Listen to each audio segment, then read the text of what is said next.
Bell icon press करा आणि राजश्री मराठीचं एकही अपडेट मिस करू नका.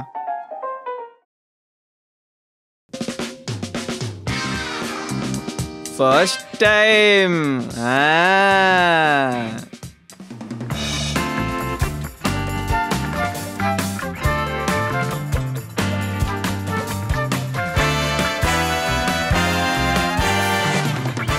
पोलिसांसोबतचा माझा फनी इन्सिडेंट मला आजही आठवतं आहे. जेव्हा मी फर्स्ट टाईम माझे पुण्यावर बेसिकली मी पुण्याचा आहे आणि तिकडनं मला माझी बाईक मुंबईत आणायची होती.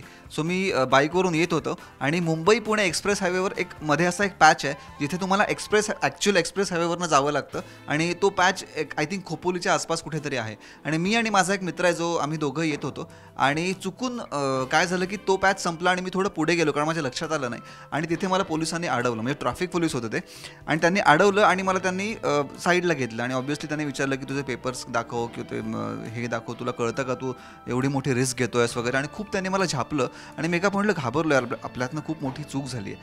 आणि त्याच्यानंतर मग मी पेपर्स वगैरे दाखवले. मग त्यांनी माझ्याकडनं फाईन घेतला. तर मी त्यांना रिक्वेस्ट केली कारण अगदी सुरुवातीला हा इन्सिडेंट होता, जस्ट काम सुरू होत होतं आणि की प्लीज सर थोडे माझ्याकडनं कमी पैसे घ्या, माझ्याकडे पैसे नाहीत वगैरे सगळं नाटक केलं. पण त्यांनी अजिबात ऐकलं नाही आणि जेवढे पैसे दंड होता तो त्यांनी माझ्याकडनं घेतला.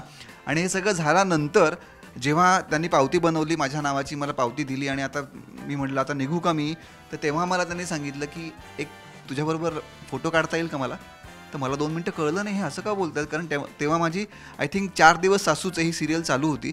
आणि मला फनी ह्याच्यातलं हे वाटतं की तोपर्यंत त्या पोलिसांनी मला ओळख दाखवली नाही की मी तुला ओळखलं आहे, की तू 4 दिवसमध्ये काम करतोस, मी तुझा फॅन आहे वगैरे, काही नाही. सगळी पावती फाडली, पैसे घेतले आणि आता मी निघणार आहे तेव्हा त्यांनी मला सांगितलं की मला एक फोटो द्या ना तुमच्याबरोबर, माझ्या घरचे खूप बघतात तुमची सिरियल आणि मला त्यांना दाखवायचं आहे. म्हटलं तुम्हाला हे आधी मला सांगता नाही आलं. ते म्हणाले ऑफकोर्स जर मी तुला आधी सांगितलं असतं की मी तुझा फॅन आहे तर मला तुझी पावती नसती फाडता आली. म्हणजे ॲक्च्युली ही फनी मुवमेंट पण आहे आणि त्याच्यामध्ये पण मला हे कळलं की यार ऑफिसर्स पण बघा किती त्यांच्या ह्याच्या कामाच्या बाबतीत प्रामाणिक असतात. आणि फनिएस्ट पार्ट हा आहे की ते झाल्यानंतर मी त्यांना फोटो दिलासुद्धा आणि त्यांनी नंतर तो फेसबुकवर पोस्ट पण केला होता.